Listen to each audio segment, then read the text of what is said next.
नमस्कार. मी सौरेश्मा राहुल मुक्टे, राहणार जामगाव, तालुका बार्शी, जिल्हा सोलापूर.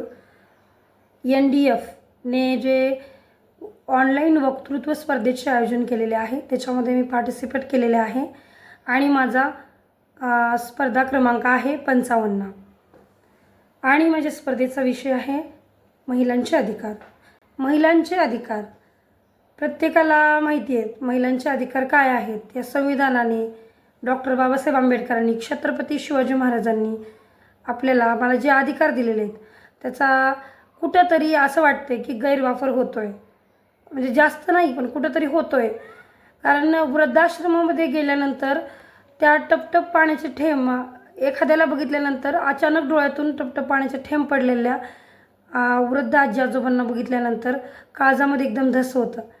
याला कुठंतरी महिलाच जबाबदार आहेत. ज्या प्रकारे महिला आपल्या भावाला, आपण सर्वच आपल्या भावाला किंवा आपल्या बहिणीला सांगतो की आपल्या आईवडिलांना चांगलं सांभाळा, त्यांना उलट बोलू नकोस, त्याच प्रकारे आपण जर आपले स्वतःच्या सासू सासऱ्यांना जर व्यवस्थित बोललो, त्यांचा चांगल्या प्रकारे सांभाळ केला तरी कुठंतरी हे महाराष्ट्रातलं हे जे चक्र आहे वृद्धाश्रम नावाचं ते थांबेल, शांत होईल आणि आपल्या महाराष्ट्रामध्ये एकही वृद्धाश्रम राहणार नाही. मग मला महिलांना सांगावंसं वाटतं की आपण ज्या अधिकारासाठी लढतो, जो अधिकार मागतो की मला हे पाहिजे, मला हे असं करायला पाहिजे, हा माझा जन्मसिद्ध अधिकार आहे. मग सासू सासऱ्यांना सांभाळताना तो अधिकार कुठे जातो तुमचा? तर तुमचा तोही जन्मसिद्ध अधिकार आहे की आपल्या परिवाराची काळजी घेणं, आपल्या सासू सासऱ्यांना योग्य ते ट्रीटमेंट देणं, आपल्या सासू सासऱ्यांचा योग्य प्रकारे सांभाळ करणं हा सुद्धा आपला अधिकार आहे. तर प्रत्येक महिलेने आपल्या मनाशी खूणगाठ जर बांधली, उंबरठ्यावरून पाऊल ओलांडताना जरी खूणगाठ बांधली की ज्याप्रमाणे माझ्या आईवडिलांना मी आजपर्यंत सांभाळलं किंवा माझ्या आईवडिलांना जशी वागणूक दिली तशी माझ्या सासू सासऱ्यांना देईल आणि तो माझा अधिकार आहे, तर खरंच आपला देश खूप आणखी पुढे जाईल. आणि सर्व महिलांना मला महिला दिनानिमित्त किंवा महिला दिना दिवशी जो आपण भाषण करतो, आपण महिलांच्या अधिकार याविषयी बोलतो, तर त्याविषयी प्रत्येक स्त्रीने स्त्रीचं मन कळतं म्हणतात. आणि स्त्रीची जी विचार करण्याची क्षमता आहे किंवा स्त्रीला जी देवानं देणगी दिलेली आहे, ते स्किल दिले, ते फक्त स्त्रीलाच दिले, कुठल्याही पुरुषाला नाही आहे ते. कारण पुरुष फक्त बाहेरचं काम करू शकतो, घर सांभाळणं, मुलं सांभाळणं, सगळं सांभाळून बाहेरचं काम करणं आणि सगळ्यांना प्रेमाने एकत्रित बांधणं हे स्त्रीला देवाची देणगी आहे. तर प्रत्येक स्त्रीने याचा चांगल्या प्रकारे वापर करा.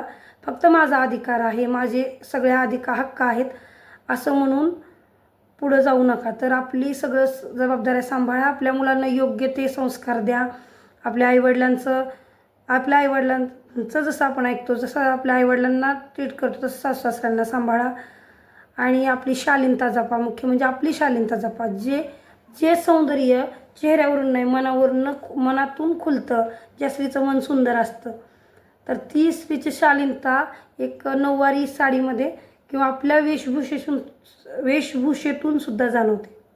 तेच म्हणजे आपण बाहेरगावी फिरायला गेलो, ठीक आहे ना, आपण करू शकतो, आपले ड्रेस वगैरे घालू शकतो, पण मला असं वैयक्तिक माझं म्हणणं आहे की प्रत्येकीनं जी स्त्री खूप सुंदर साडीमध्ये दिसते तशी कुठल्याही पोशाखामध्ये दिसत नाही. आणि ती आपल्या महाराष्ट्राची शान आहे. साडी म्हणजे आपल्याला जिजामातेनं डोक्यावर पदर घेऊन या आपल्याला असा एक रत्नासारखा पुत्र राजा शिवबा दिला.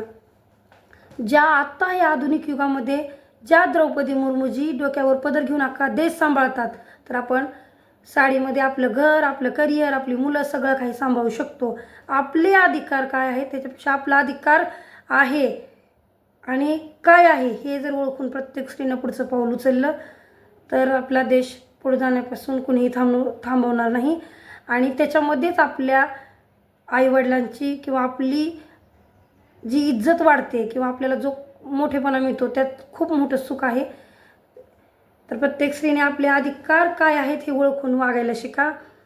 आणि NDFने जी सर्व महिलांना ऑनलाईन संधी दिली स्पर्धेमध्ये भाग घेण्याची आमच्यासारख्या खेड्यातल्या, तर त्यांच्या मी मनापासून धन्यवाद, मनापासून आभार, धन्यवाद.